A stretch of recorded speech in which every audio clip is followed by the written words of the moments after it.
And our community wants to extend a warm welcome to all of you from the AGO that you're here tonight with us. We're excited to have you and excited for you to hear a wonderful instrument that we've gotten. Gerald, thank you so much for your hard work on that, and to Dr. Ellswick. I'm not going to go into the story of the organ. You can ask Beth that, but it's been a wonderful instrument for us to have. And I just want to say a few things about Dr. Ellswick. I've had the honor to get to work with her for 16 years now, and she's been part of St. Thomas for almost 25 years.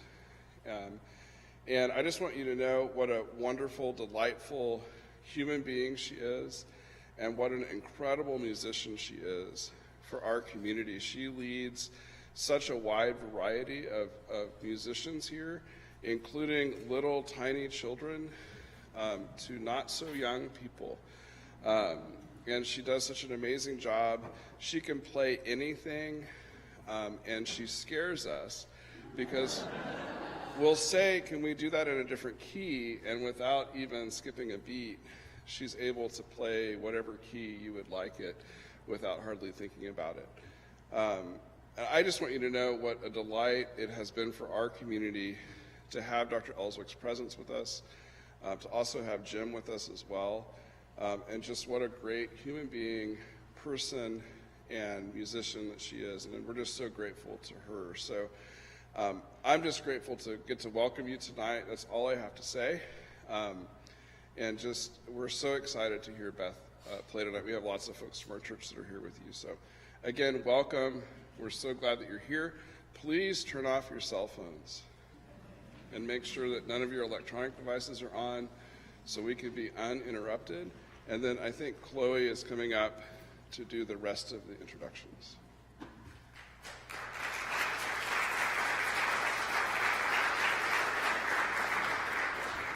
Hello and good evening. My name is Chloe Stott. I'm a member of the Greater Kansas City chapter of the American Guild of Organists and am serving as our chapter's point of contact for tonight's program. I want to thank Father Gar not only for that wonderful welcome, but especially for your presence with us this evening, for your congregation's wonderful hospitality. The Guild supports and celebrates the collaboration of clergy and musicians everywhere, and that collaboration is certainly evident here at St. Thomas, so we appreciate being here very much. Tonight, our AGO chapter is eager to explore with you the concept of hybrid, which is simply the combining of mixed elements in relation to organ design. We're familiar with hybrid seeds and plants, hybrid music and art styles, hybrid medications, hybrid automobiles, hybrid classes, and hybrid meetings, and the list goes on. Looking back from our 2022 perspective, it now seems somewhat inevitable that the forward march of hybrid technological innovations would one day inhabit the organ world, and so it has. Jerry Oring, owner of Gerald Oring and Associates Church Organs in Lincoln, Nebraska, and the organ consultant on the St. Thomas organ, will give us some history and background about hybrid organs and about this organ in the second part of tonight's program. You can read more about Jerry on page 5 of the printed program, but also be sure to note one detail that might be easy to skim over, that the first hybrid organ interface was completed in 1979. 2 generations, 43 years worth of technological advancements bring us to today's instruments, and we invite anyone who would like to go upstairs and get some hands-on experience to feel welcome to do so after Jerry's talk at the end of tonight's program. We begin the program, however, with music. We heard many good things about Dr. Ellswick, St. Thomas's own director of music ministries, versatile, working with multi-generational age groups and various musical styles. She's also a published author and poet. But we can't really overlook Beth's day job at the University of Missouri Kansas City Conservatory of Music, noting another detail on the bio page whose real significance may not have registered with you at first glance. Beth's breaking news, which we are delighted to announce, is her very recent promotion from associate professor to teaching professor in music studies.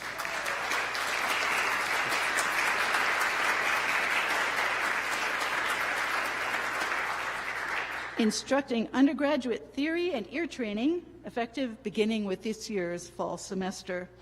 We are honored to be able to share in Beth's celebration of this achievement within an already distinguished teaching career. So now, let the music begin. Please welcome organist Dr. Beth Elswick with trumpeter William Landon.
plus years been responsible for the installation and voicing of many digital pipe and hybrid organs throughout the Midwest. And that's my advertisement and the only one you're going to get from me tonight, okay? Because I want it understood from the beginning that I'm going to talk about the concept of mixing digital technology with pipes to create a unified instrument. And I'm not here to be brand specific. These concepts are not unique to the products that I represent, but will find applications in the products of many companies. There are some questions that I have been asked to answer, which I will, but I'll stop at the end in time to answer any other questions that may come up during the presentation. The term hybrid refers in the organ vernacular to the mixing of pipe organ with voices that are either digital or analog. Most companies are now working in the digital realm, but there are many, many hundreds of instruments that are out there that were built before the advent of digital technology, but they are still considered hybrid. When considering additions to the organ, the hybrid concept provides a possible answer. It's not the answer for everybody, but it provides a solution where space is limited, where funding to add ranks of pipes may be inadequate, or other features are requested. It also, because there's an interface tying the pipes to the digital, can replace worn relays or combination actions. The hybrid concept is not new, but is relatively recent when you consider that the history of the organ goes back several hundred years. You mentioned 1979. That was the year that I first did one. Okay. One of the first references that I found of the concept was in Charles Callahan's book on the American classic organ. And mistake number one for the evening, because I had it here and I was going to show you. But it seems that a certain G. Donald Harrison's son was an electrical engineer and developed an experimental system for the Aeolian Skinner Organ Company to use. Quoting from G. Donald Harrison's letter to Henry Willis dated October 15th, 1947. As a matter of fact, I doubt if we will ever put a real 32-foot reed in this organ, as Michael, since he has been here, has developed a really magnificent 32-foot reed.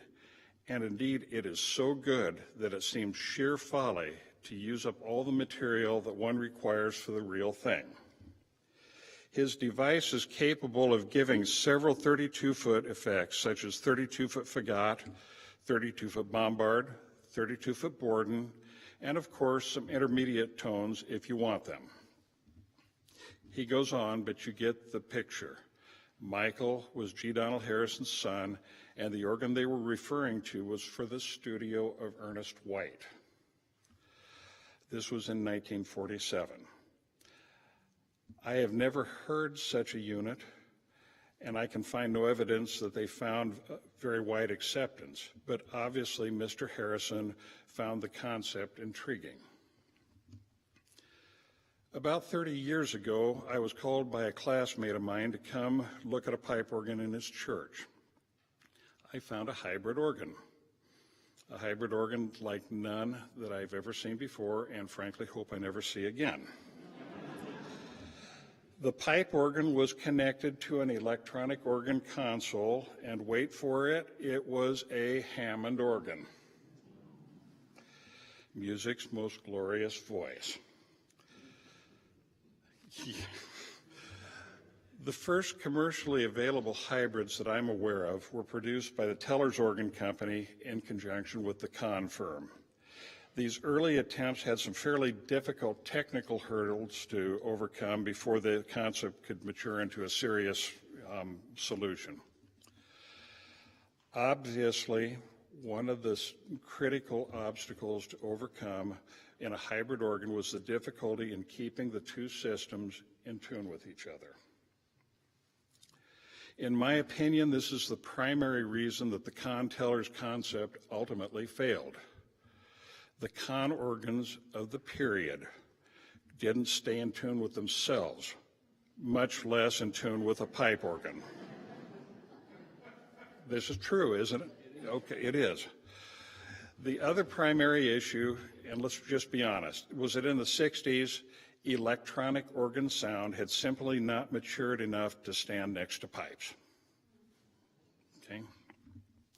The break that made the concept viable came in the 1970s when Alan Hara and Ted Allen Worth came together and married a Rafati Great Pipe Division to a Rogers console that had been modified with a little tuning dial off to the side so that the electronics could manually be tuned to the pipes.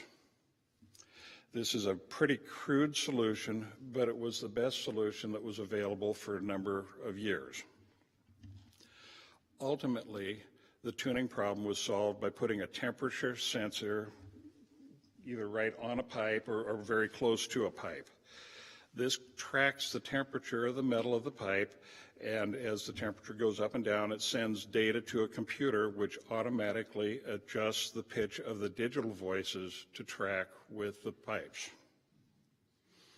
And this is really very effective.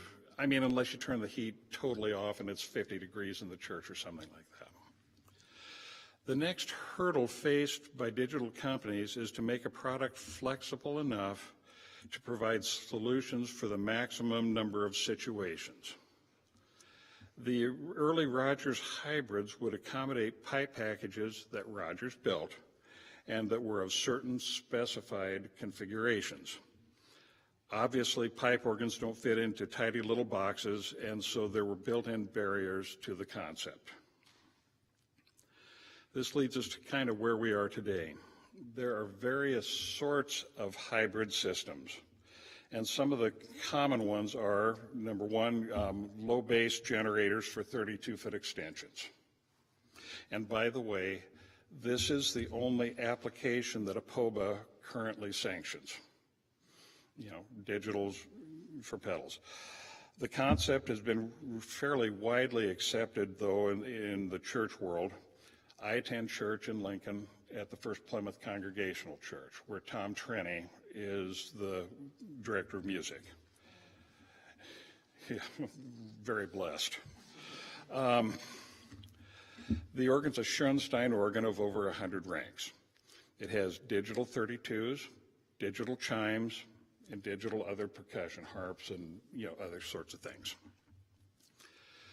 The chimes in the Mormon Tabernacle organ are digital. Do you know that?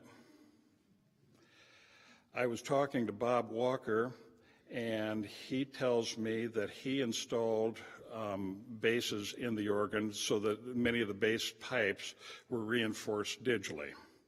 I haven't been able to confirm that, but that's what Bob Walker told me. The Reuter organ at the First Presbyterian Church in Lincoln, where I used to play, has digital basses, which are very successful. These same systems can be used to add digital voices to the manuals as well as pedals. Digital stop units start around $25,000 to $35,000, and you can get maybe 5 or 6 voices, in an entry-level system. I'm often asked, what does it take to just add a single 32-foot? Well, the truth is a basic system will usually accommodate several voices, and so it really doesn't matter if you're adding 1 voice or 5 voices. The entry-level systems, are about the same cost.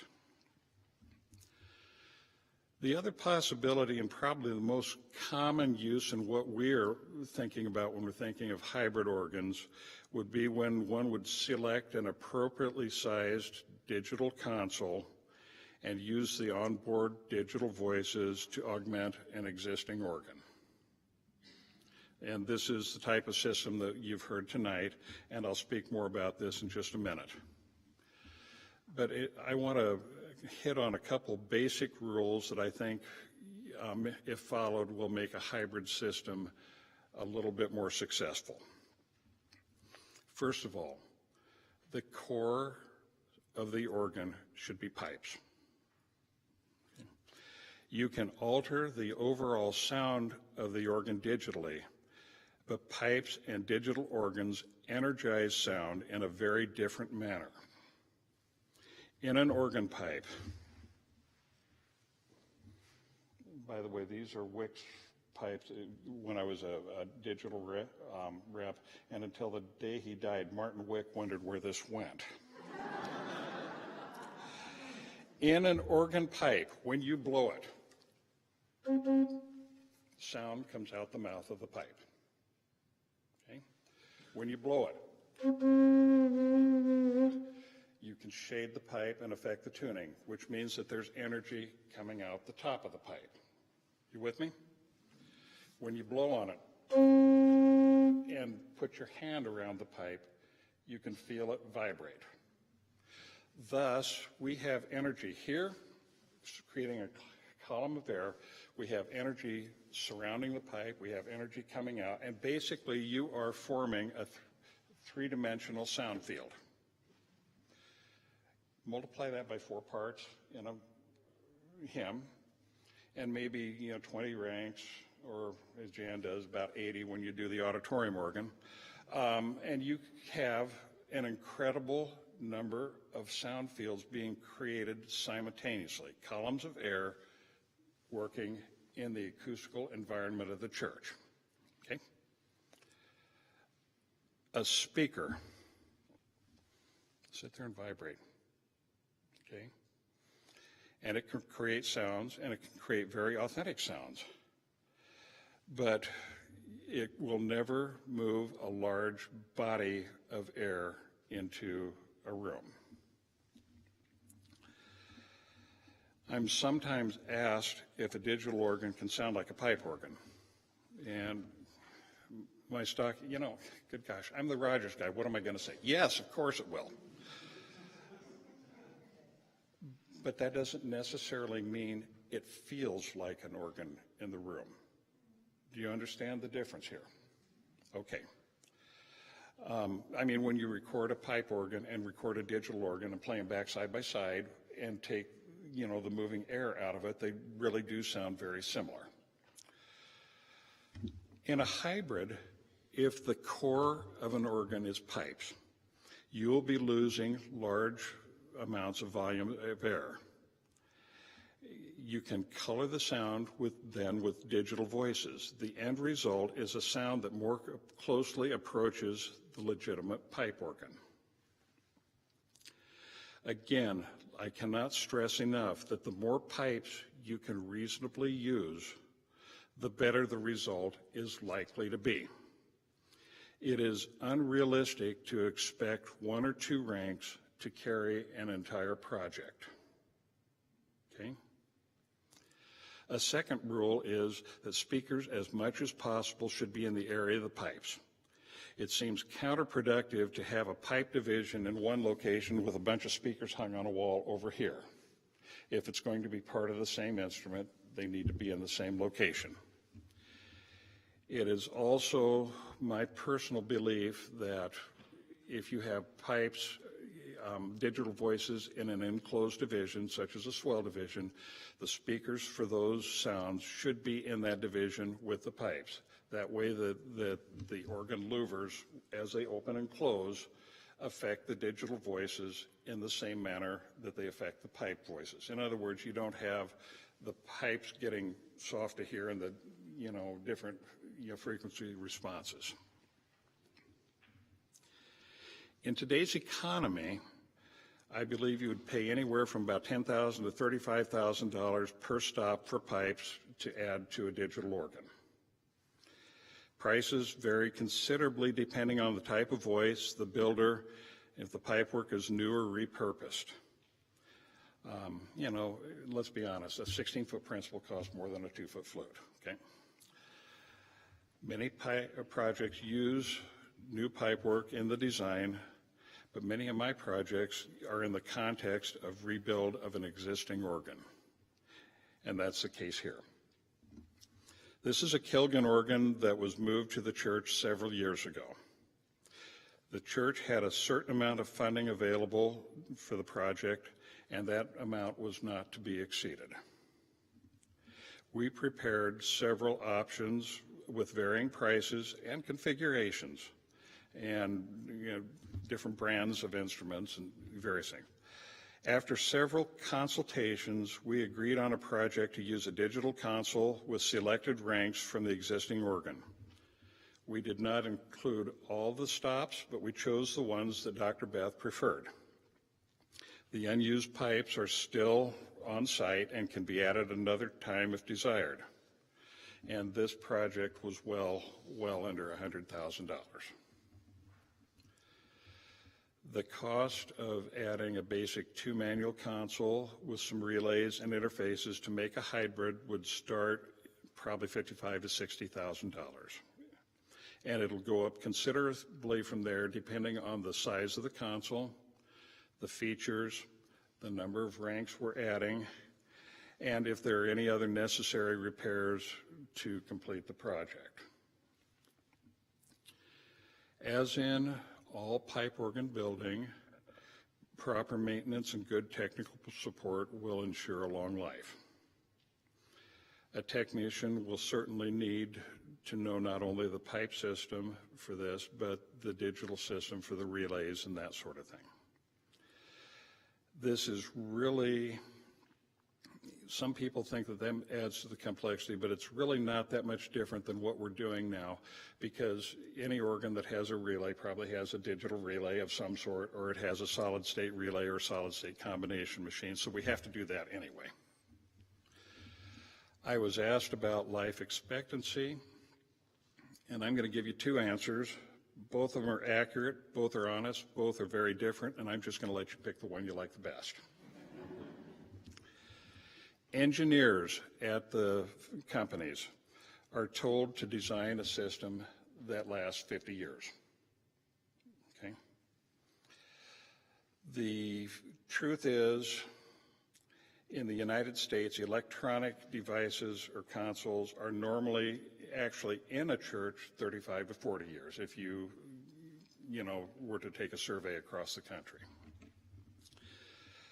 Many instruments that I replace are not impossible to repair, but they are replaced because technology has changed so much that sounds and features that were once cutting edge are rather tired by today's standards.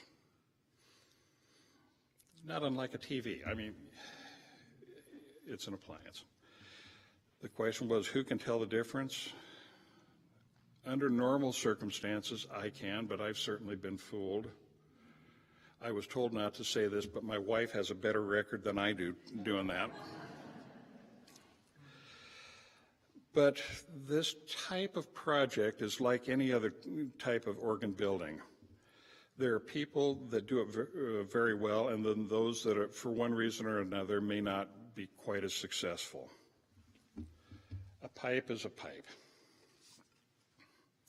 You put it in a church with a good voicer, and it'll be beautiful.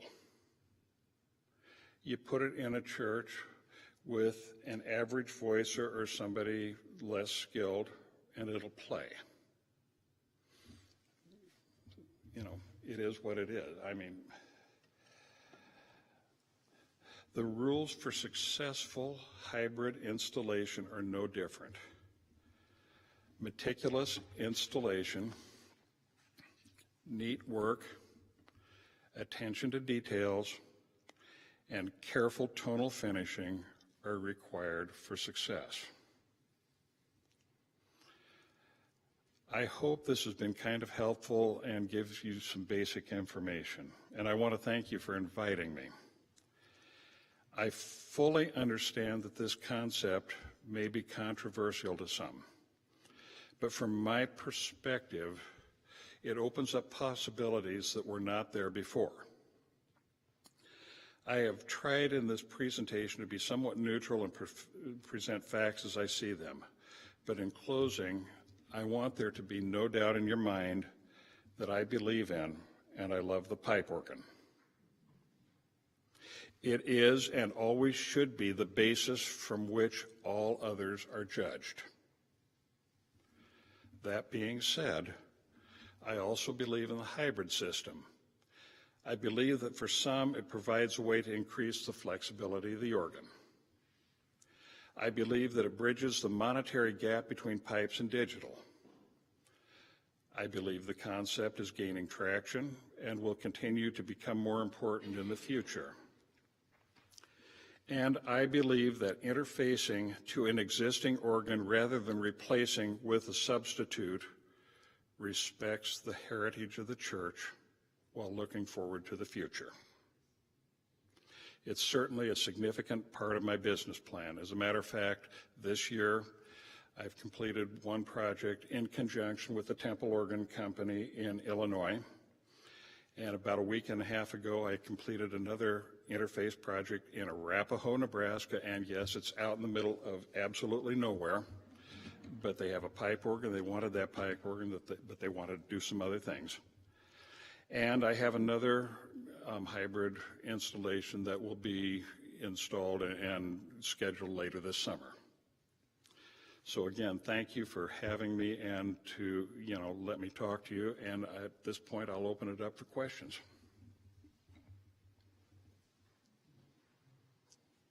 You took an organ basically by ear or by electronics or both, I guess.